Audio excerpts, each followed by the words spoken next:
दिल्ली विधानसभा चुनाव, OBC voters को साधने में जुटी बीजेपी, 52 सम्मेलनों का प्लान। दिल्ली विधानसभा चुनाव की तैयारी में जुटी भारतीय जनता पार्टी ने 26 साल बाद दिल्ली की सत्ता में वापसी का लक्ष्य रखा है।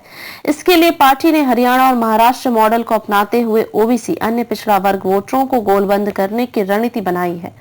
ओबीसी और इसकी 52 उपजातियों को अपने पाले में कर बीजेपी ने हरियाणा में हारी हुई बाजी अपने पक्ष में कर ली थी।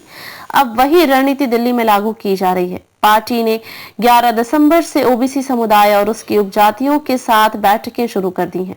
इसके अलावा 52 बड़े सम्मेलनों का भी आयोजन करने की योजना है। दिल्ली की कुल जनसंख्या में 60% ओबीसी। पार्टी सूत्रों के मुताबिक पिछले लोकसभा चुनाव में ओबीसी वोटरों का समर्थन कमजोर पड़ने से बीजेपी सतर्क हो गई है। लोकसभा चुनाव में हरियाणा में ओबीसी जातियों के 44% वोट बीजेपी को मिले थे, जो पिछले चुनाव के मुकाबले 29% कम थे।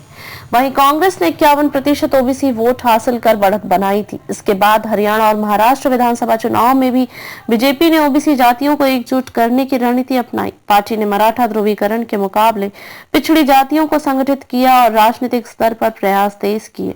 इन प्रयासों का असर यह हुआ कि करीब 38% पिछड़ी जातियों ने बीजेपी और उसके गठबंधन का समर्थन किया। इन सफलताओं से उत्साहित होकर पार्टी अब दिल्ली में भी इसी फॉर्मूले को लागू करने पर काम कर रही है। दिल्ली बीजेपी ओबीसी मोर्चा के अध्यक्ष सुनील यादव ने बताया कि दिल्ली में ओबीसी और उनकी उपजातियां कुल जनसंख्या का करीब 55 से 60% हिस्सा हैं। दिल्ली के करीब 30 गांव यादव बहुल है, जबकि गुर्जर और जाट समुदायों के गांव भी बड़ी संख्या में हैं। अनधिकृत कॉलोनियों में माइग्रेटेड ओबीसी समुदायों की संख्या भी अधिक है। आम आदमी पार्टी अब तक ओबीसी वोटों के दम पर चुनाव जीतती रही है। इसे देखते हुए बीजेपी अब इस वर्ग को गंभीरता से साधने में जुट गई है। बैठकों और सम्मेलनों का आयोजन। सुनील यादव ने बताया कि बीजेपी ने ओबीसी की एक उपजाति के साथ बैठकें शुरू कर दी हैं।